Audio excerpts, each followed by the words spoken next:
এইরকম একটি প্রাকৃতিক পরিবেশে থাকার জন্য ঢাকা থেকে প্রায় 230 কিলোমিটার রাস্তা পাড়ি দিয়ে আমরা এসেছি সুন্দরবন।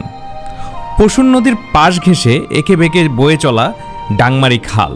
এই ডাংমারি খালের একপারেই গড়ে উঠেছে প্রাকৃতিক পরিবেশে একটি রিসোর্ট, যার নাম জঙ্গলবাড়ি রিসোর্ট।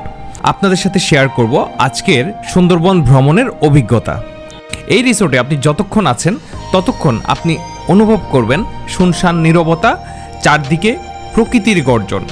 আসলে কথা আছে যে মানুষ যখন কথা বলে প্রকৃতি তখন শান্ত হয়ে যায়, আর মানুষ যখন শান্ত হয় প্রকৃতি তখন কথা বলা শুরু করে এবং মানুষ প্রকৃতির সে কথা অনুভব করতে শুরু করে। এই রিসোর্টে আমার অবস্থান ছিল প্রায় 24 ঘন্টার মতো। বলা যায় প্রায় 24 ঘন্টার পুরো সময়টাই প্রকৃতির সাথে আমার খুব ভালো সময় কেটেছে। আসলে ভালো সময় কাটার জন্য আমি আসলে এই রিসোর্টটাকে মূল উপাদান বলবো না, আমি মূল উপাদান বলবো প্রকৃতিটাকে। কিন্তু এই রিসোর্টটা আমাকে হেল্প করেছে প্রকৃতিটাকে এত কাছে থেকে সুন্দরভাবে অনুভব করার জন্য। যাই হোক, রিসোর্টের ভিতরটাও ছিল খুব সুন্দর, এখানকার মানুষের অতিথিয়তা ছিল খুব চোখে পড়ার মতো, খাবারের স্বাদও ছিল ভালো। চলেন আপনাদেরকে আবার রিসোর্টটা ঘুরে দেখাই। জঙ্গলবাড়ি রিসোর্টের সবচেয়ে সুন্দর বিষয় হচ্ছে এই রাস্তাটা, মানে কাঠের তৈরি রাস্তাটা। পাশ ধরে ছোট ছোট রুমগুলো, এক একটা রুমের এক একটা নাম, যেমন এটা হচ্ছে বাইন, তারপর এই রুমটার নাম কি, এটা হচ্ছে 3 নাম্বার, এটা হচ্ছে গরান, এটা হচ্ছে 2 নাম্বার রুম, এটার নাম হচ্ছে ছইলা,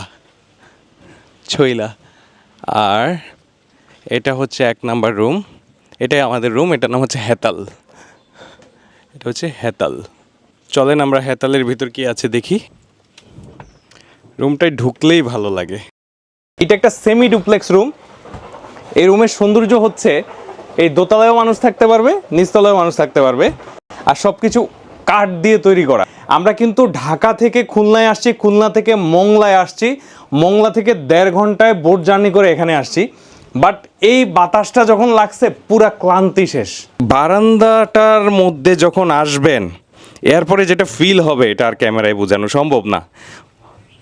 এখানে একটা দোলনা দেখেন, গাছের পাতা কিভাবে নড়তেছে, বাতাস, রাত্রেবেলা পাখির শব্দ, আর বাতাসে গাছের পাতায় যে মচমচ করে শব্দ হয় সেই শব্দ।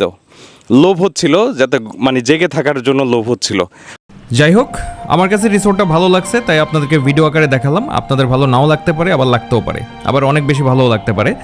আর অনেকে ভাবতে পারেন এখানে আসলে, যেহেতু সুন্দরবন, আসলে বাঘ, ভাল্লুক, হরিণ অনেক কিছু দেখে ফেলবেন। বিষয়টা এরকম না। এটা হচ্ছে সুন্দরবনের একেবারেই একটা পাশে পড়ছে এই এলাকাটা। আর আপনি সুন্দরবনের গহীন জঙ্গলে যখন ঢুকবেন তখন আপনি সৌভাগ্য থাকলে বাঘের পায়ের ছাপ টাপ এগুলো দেখতে পারেন। আর বাঘ দেখার জন্য আপনাকে চাঁদ কপাল নিয়ে এখানে যাইতে হবে, অনেক গহীনে। আর আমরা কুমির দেখতে পারছিলাম, বানর দেখতে পারছিলাম, এবং এই লেকটা যেটা দেখতেছেন এখানেও কুমির আছে। সব কিছু মিলে এই সুন্দরবনে আপনি যে পয়সা খরচ করে যাবেন এই রিসোর্টে, পয়সা উসুল হয়ে যাবে যদি আপনি প্রকৃতিপ্রেমী হন। আর যদি আপনি শপিং করতে ভালোবাসেন, ফ্যান্সি জায়গা পছন্দ করেন, তাইলে এই জায়গাটা আপনার জন্য না। সবাই ভালো থাকবেন, সুস্থ থাকবেন। আল্লাহ হাফেজ, আসসালামু আলাইকুম।